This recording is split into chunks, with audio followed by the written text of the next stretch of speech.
Dan makna kalimat sekalipun dia adalah saudara seibu dan sebapaknya, maksudnya adalah orang-orang terdekat walaupun bercanda, karena biasanya adik kakak bercanda. Ini juga tidak boleh sama sekali. Dan ini juga pelajaran kata para ulama untuk para orang tua untuk mengajarkan kepada anak-anaknya jangan sampai bermain-main masalah ini. Ini tidak harus pisau ya, mungkin bisa pulpen yang tajam sengaja dibuka tutupnya untuk mengganggu temannya atau menusuknya atau memberikan isyarat, ini termasuk di dalamnya. Apa saja benda-benda yang berbahaya yang dengan niat mengancam berarti masuk dalam kategori ini. Jadi ini semua hukumnya haram, yang tidak boleh sama sekali. Dan ingat teman-teman sekalian, hari ini kita menggunjing, kita digunjing besok. Hari ini kita memfitnah, kita difitnah. Hari ini kita memeras, besok kita diperas. Hari ini kita mengancam, besok kita diancam. Akan datang saatnya itu.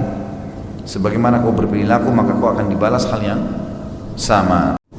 Bahkan kita tahu dalam Islam tawadhu, merendah kan?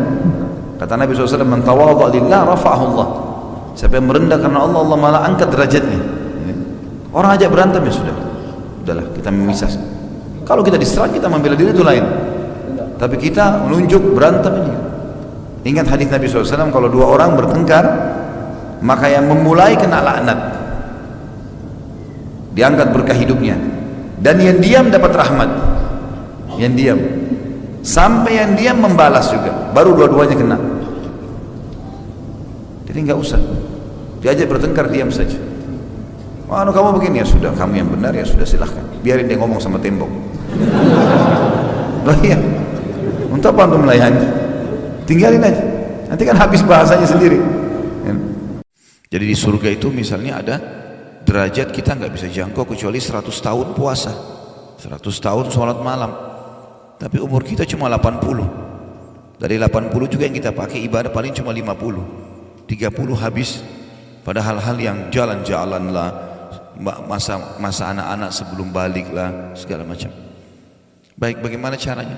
Sementara Allah dengan kemahamurahannya mau kita dapat fasilitas itu, maka Allah coba dengan penyakit 10 tahun.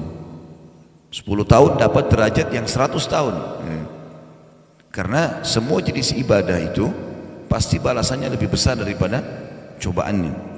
Mungkin kita sholat 2 rakaat saja sudah cukup membuat kita diberikan kesehatan 2 tahun. Allah membalas dengan banyak hal. Dan Allah itu kalau membalas tidak pernah pas-pasan.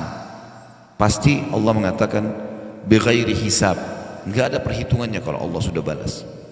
Tidak mungkin bencana datang sementara penduduk negeri itu bukan masih beriman.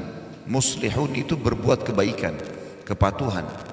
Artinya mereka berbuat kebaikan-kebaikan. Jadi nggak mungkin kalau kita patuh, kita sholat, kita ibadah segala macam, kemudian datang bencana, nggak mungkin. Kalau kita lihat Indonesia sekarang datang bencana, tapi masih belum merata ya, ada banyak wilayah yang kena. Ini karena masih berimbang antara orang yang berbuat salah dengan orang yang berbuat baik.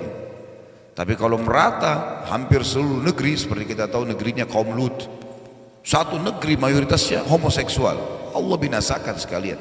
Kaum Thamud, kaumnya Nabi Saleh, satu negeri semuanya pencuri, curang dengan timbangan. Mereka sudah saling tahu ini saling mencuri, sampai suami istri pun sudah tidak saling tenang karena bisa ditipu oleh pasangannya. Dinasehatin nggak mau, dibinasain sekalian.